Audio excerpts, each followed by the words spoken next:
22 anyos na estudyante nawala pagkatapos ng trabaho nung makita buto-buto na. Ito ang kaso ni Jovelyn Galieno. Si Jovelyn Galieno, 22 years old, ay isang criminology student na nagtatrabaho bilang sales clerk sa Robinsons Galleria sa Puerto Princesa City, Palawan. Mabait, responsable at malapit sa pamilya. Noong August 5, 2022, pagkatapos ng kanyang shift, nagpaalam siya sa mga kasamahan at uuwi na raw, pero hindi na siya nakarating sa kanila.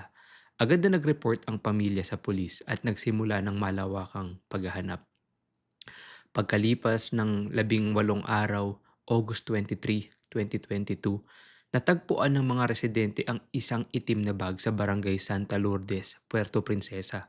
Sa loob nito ay skeletal remains ng isang babae at kasama dito ang personal belongings ni Jovelyn, cellphone, ID cards, bag at iba pang gamit. Agad na kinuha ng mga pulis at ipinadala sa NBI for DNA testing.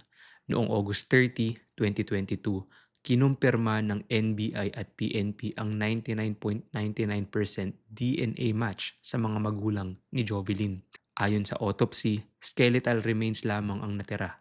May signs of possible rape at homicide. Pero dahil sa decomposition, hindi naganap na matukoy ang eksaktong cause of death.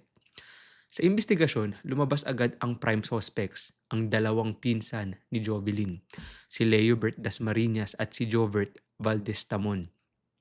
Sila ang unang nag-report na kung saan natagpuan ang mga labi ni Jovelyn. May confession mula kay Leobert na sinabi niyang sila ang may kagawa ng rape at murder. Noong August 31, 2022, na-file ang rape with homicide charges laban sa dalawa. Pero may malaking twist. Isiniwalat ni Leobert sa Raffy Tulfo in action na binayaran siya ng isang polis na si Police Major Noel Manalo para makipag-cooperate at umamin.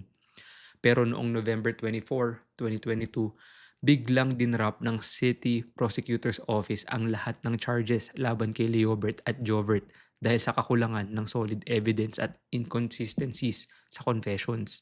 Hanggang ngayon, walang ibang suspects at ang kaso ay nananatiling kontrobersyal. Maraming nagsasabi na planted evidence o mall-related urban legend na tunnels sa fitting room ang nangyari.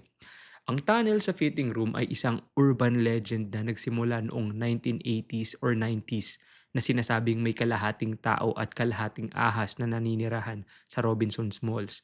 Isa sa mga sinasabing nakaranas ng tunnels na ito sa Robinsons ay ang batikang aktres na si Alice Dixon. Ang hatol, walang nahatulan at ang kaso ni Jovelyn ay itinuring na dismissed. Hanggang ngayon, walang bagong suspects o conviction at ang pamilya ni Jovelyn ay patuloy na humihingi ng hustisya. Isa sa pinaka nakakabagabag sa kwentong ito ay kung paano naging buto-buto agad ang mga labi ni Jovelyn sa loob lamang ng 18 araw. Posible kayang hindi na nakalayo si Jovelyn nung umuwi ito at sa pinagtatrabahuhang mall mismo na wala sa tinaguriang tunnels sa fitting room?